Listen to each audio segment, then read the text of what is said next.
Bom, vamos então à segunda parte de Sonhos e Delírios em Gradiva de Jensen. Como se formam os sonhos e os delírios? O que é o inconsciente? Essas perguntas que esse texto vai trazer as respostas. Então, Freud vai nos contar o seguinte: os sonhos se relacionam com eventos recentes, muitas vezes do dia anterior. Ranald estava pesquisando o jeito como as mulheres caminhavam e no sonho ele vê Gradiva caminhando. Aliás, Gradiva quer dizer aquela que caminha ou aquela que avança, porque naquela imagem do baixo relevo são três mulheres e só Gradiva está em movimento, a primeira, né? As outras duas estão paradas. Freud vai dizer também o seguinte: se uma crença na realidade do sonho permanece por um tempo maior do que o normal o que é? É acordar e falar, nossa, que sonho esquisito, né? Mas se essa crença fica persistente, alguma mensagem verdadeira foi transmitida pelo conteúdo desse sonho. Freud vai dizer também que muito raramente um sonho quer dizer uma coisa só. Geralmente o sonho tem uma trama de pensamentos e ele pode ter várias interpretações e não apenas uma. O que o sonho do Ranald fala, né? Quando ele vê Gradiva caminhando em Pompeia, etc. Ele descobre o seguinte nesse sonho: os dois, ele e Gradiva, vivem na mesma época e na mesma cidade. Porém, no sonho há um deslocamento. A época é o ano 79 e a cidade é Pompeia. Porém, os dois vivem no mesmo bairro, na mesma época. Então, há um conteúdo expresso que é: você vive em Pompeia na mesma época que Gradiva. E há um conteúdo latente: Gradiva é sua vizinha, ela mora aqui do lado da sua casa e é a sua amiga de infância, a Zoe.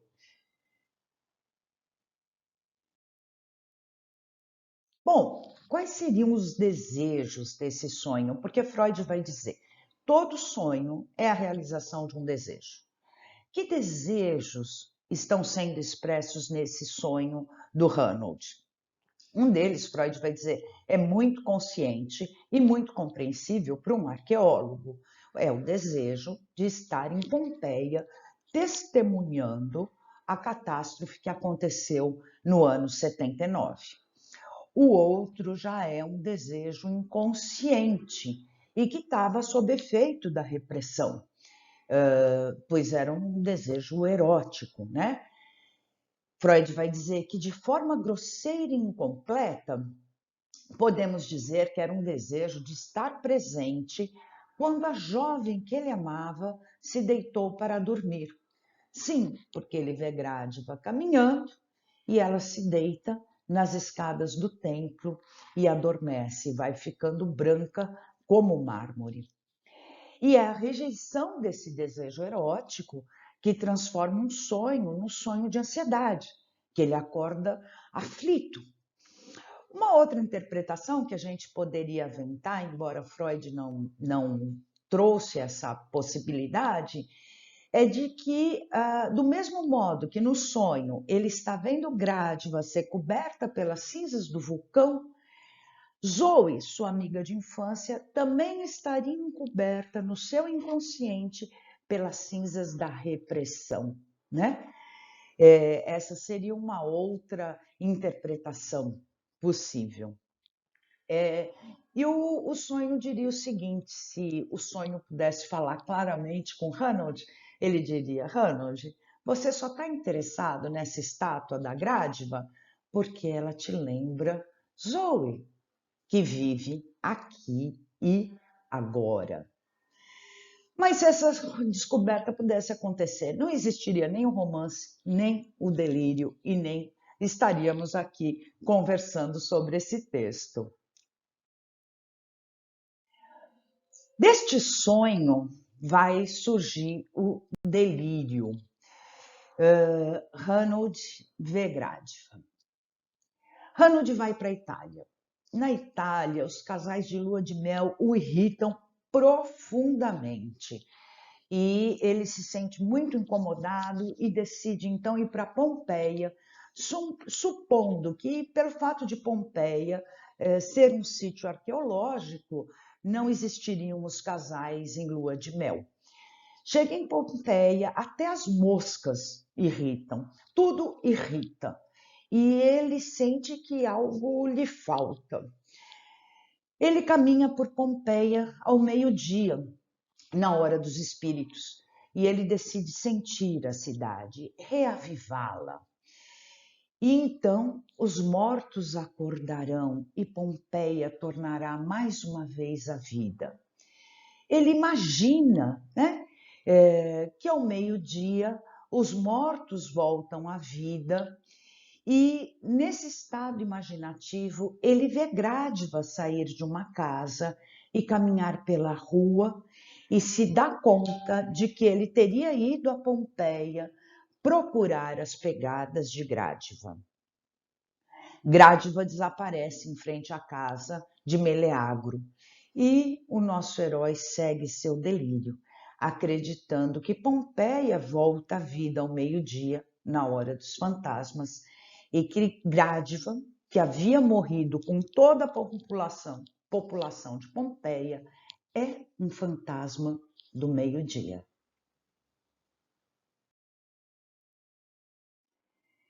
Muito bem, Freud então vai conceituar o que é um delírio.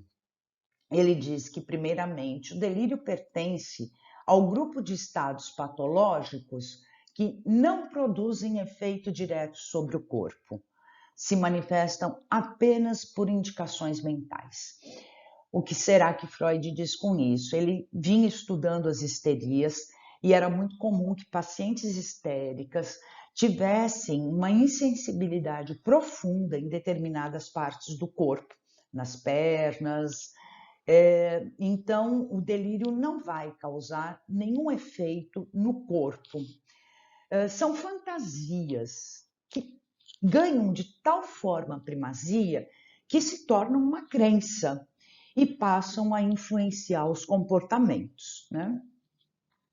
Os sintomas de um delírio, tanto as fantasias como os comportamentos, são produtos de uma conciliação entre um conteúdo reprimido e a força repressora.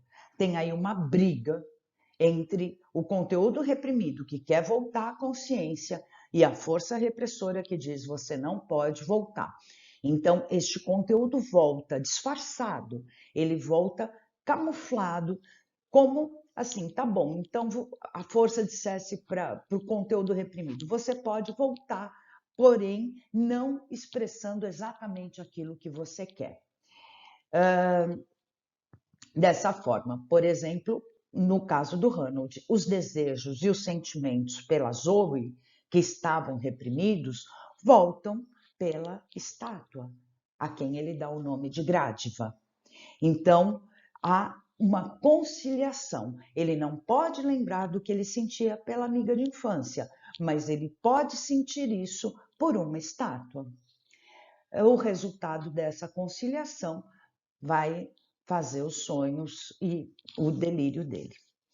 Ao encontrar o relevo, Ranald não se lembrou dos seus sentimentos pela amiga de infância e nem que Zoe caminhava de uma forma parecida com aquela da estátua. Mas todos os efeitos produzidos por essa escultura tiveram origem nessa conexão, nesse elo com esses sentimentos da infância. Ao ser despertada, essa impressão infantil voltou à tona e começou a produzir efeitos na sua vida, mas permaneceu inconsciente.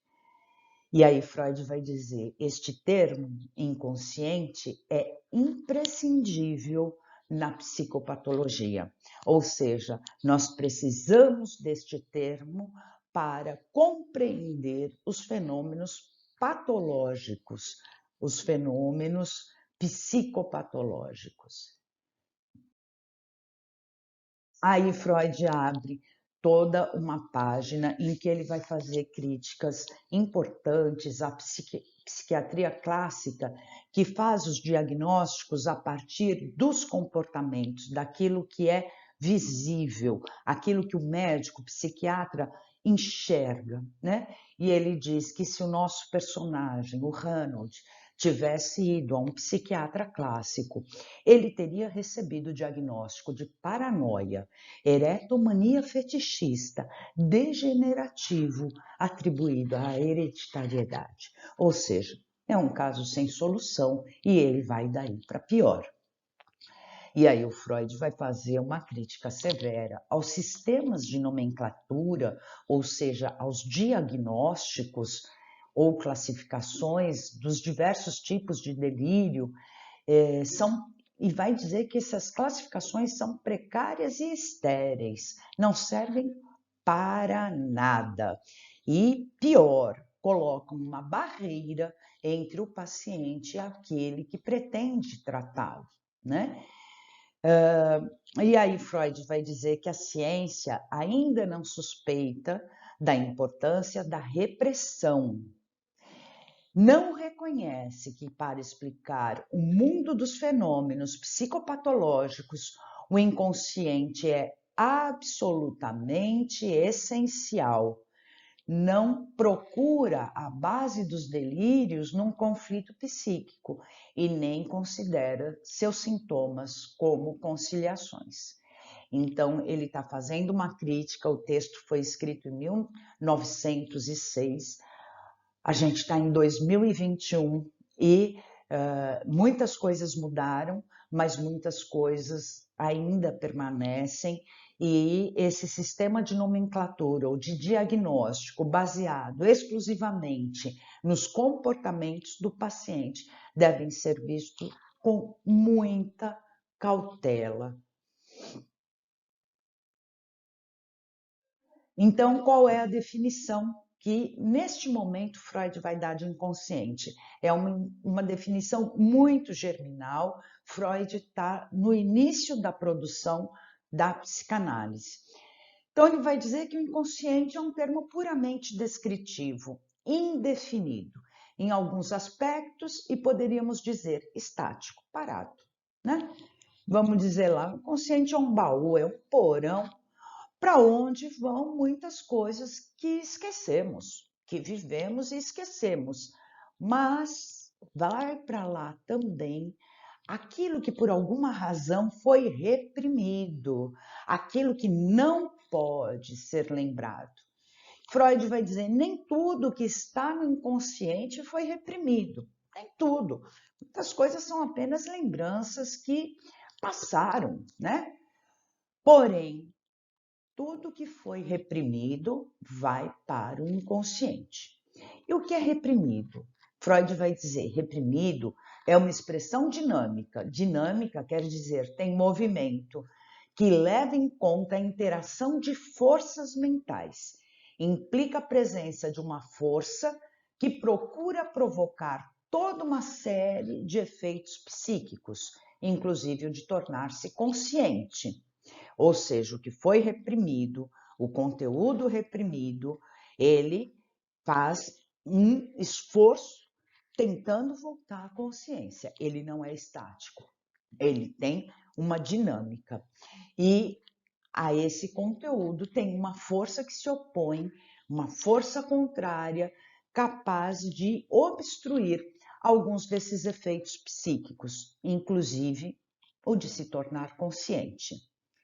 A característica de algo reprimido é justamente não conseguir chegar à consciência, apesar da sua força, da sua intensidade.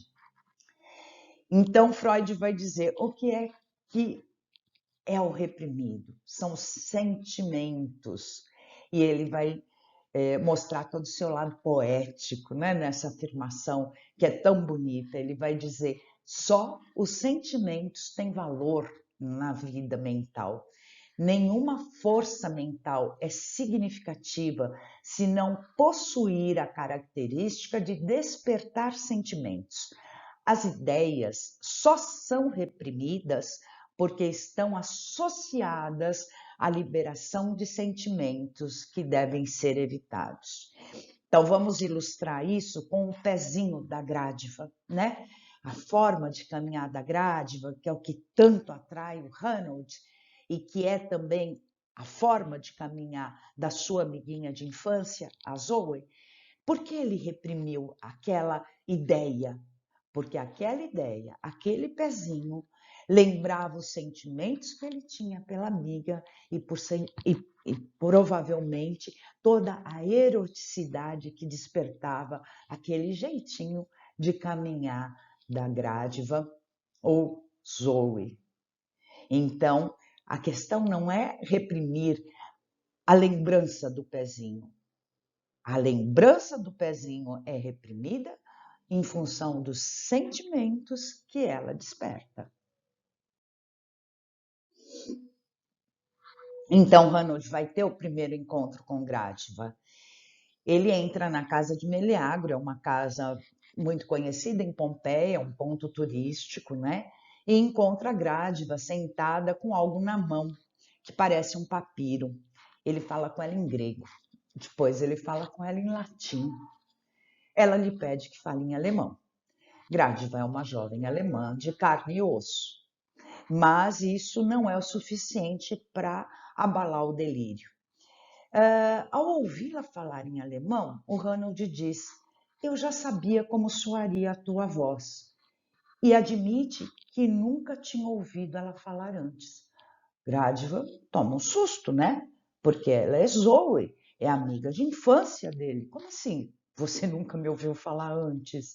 Aí ela se dá conta de que ele não está muito bem. Aí ele pede que ela se deite na escadaria do templo, como ela havia feito no sonho. Ela se ofende. Ela percebe que tem aí um pedido um tanto erótico, né? E se levanta e vai embora ofendida. E ele grita para ela se ela vai voltar amanhã ao meio-dia. Afinal, ela é um fantasma que volta ao meio-dia. Mas aí tem algo muito interessante. Ranald sai procurando por ela entre os hóspedes dos hotéis. Lá no fundinho, ele desconfia que pode ser que ela não seja um fantasma e que ela seja mais uma entre tantas turistas que estão em Pompeia. E aí, na parte 3, a gente vai ver como é que a Grádiva ou a Zoe vai se conduzir diante desta situação tão rara de encontrar um amigo de infância que diz que nunca lhe viu antes. Então, até já!